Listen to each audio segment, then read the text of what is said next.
So my first question, Sarah, to you is, what do you get out of something like this where you are obviously adored, but also it must be intimidating a little bit to know so many people are just like so excited to see what you're doing. Oh. I mean, what does that feel like?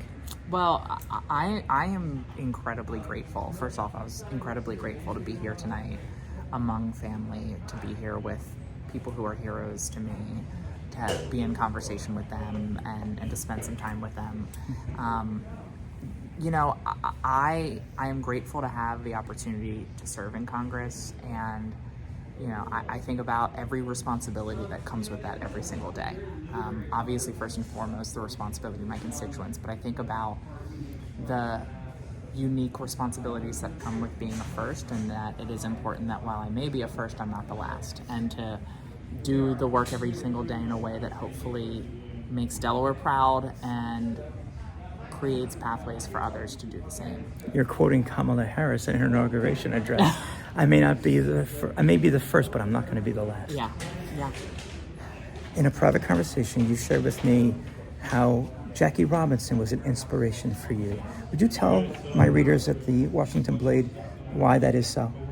Well, look, I in no way am would compare what I am going through with what he went through, or what our community is going through with what people of color have gone through in this country. Agreed. And I think that Jackie Robinson, like so many trailblazers throughout history, understood the microscope that a first is under, understood that strength is often in being dignified and graceful under attack. And in that movie, one thing that is said to Jackie Robinson as he prepared to become a player with the Brooklyn Dodgers is that if you respond with a slur to a slur, they'll only hear you'll only hear your slur. If you meet a punch with a punch, they'll say you're the aggressor.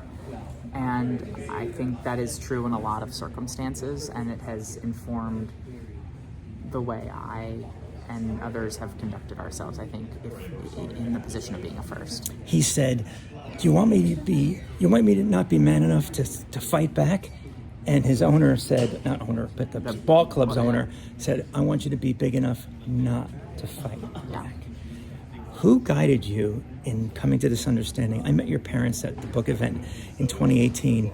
Were they instrumental? Was it someone else that inspired you to not be Rosa Parks, but to be Jackie Robinson? Well, my parents, my journey coming out to my parents and walking with them to not only coming out publicly, but just this entire journey, I have seen the power of grace in opening hearts and changing minds and moving people. My parents were wonderful from the start. I was very lucky from the start, but there is no question that they've experienced growth during the course of the last decade to 12 years since coming out. And I think part of that has been because I've been willing to walk with them at their pace. Sometimes I'm pulling them a little bit, but I'm always holding their hand.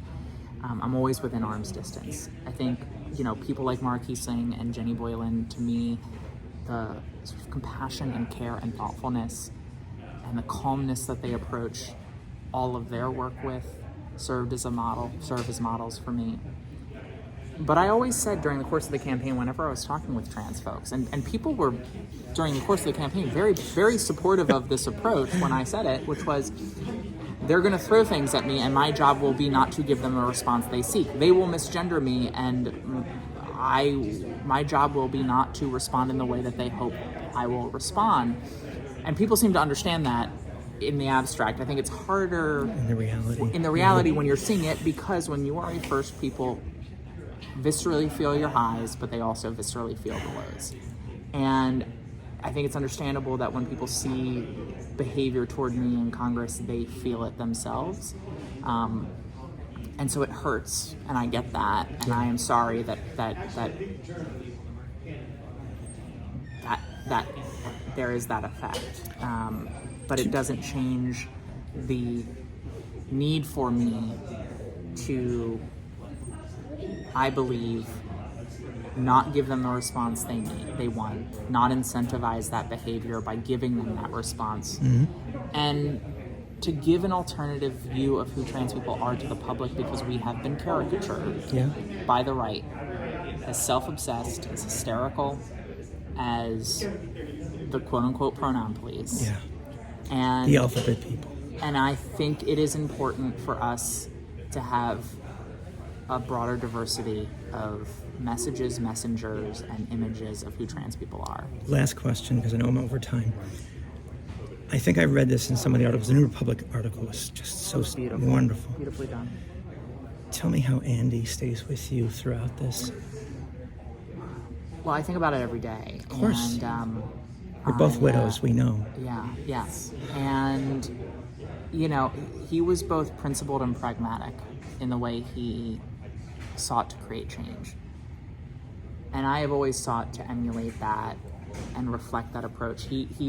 I feel like Mara and Jenny were models for me. Andy was my Sherpa into change making. Right. And, you know, this has been the first time where I've questioned whether I'm hitting the right note and what he would think. I think he would agree. I think he would approve, but I've struggled with it. And this past week, I had a wonderful experience with one of Andy's best friends who I had not seen since taking office, who is an advocate himself, was Andy's partner in progress, worked every single day with him to expand access to healthcare for LGBTQ people, knew Andy better than anyone, I think, particularly Andy's political mind. And I was with him in my office for the first time. He happened to be wearing a tie that was Andy's. And we were talking about what Andy would think. And he quoted a number of things that Andy had said and written, and reinforced for me that Andy would have completely approved of what a gift. what I have done and what I am doing. And what was amazing in that moment, as I was getting that validation from my friend and Andy's best friend, was I had thought I had lost my wedding ring, and it's a miracle that I had been able to keep it for a decade. But about 2 weeks ago I lost it, and a week ago I just came to the conclusion that I would never get it back, and that it was lost for good. And we're having this conversation, and I talk with my hands, and I hit my purse, and it falls over, and the wedding ring falls right out. So it's just this beautiful, beautiful moment. He's always with you. All right.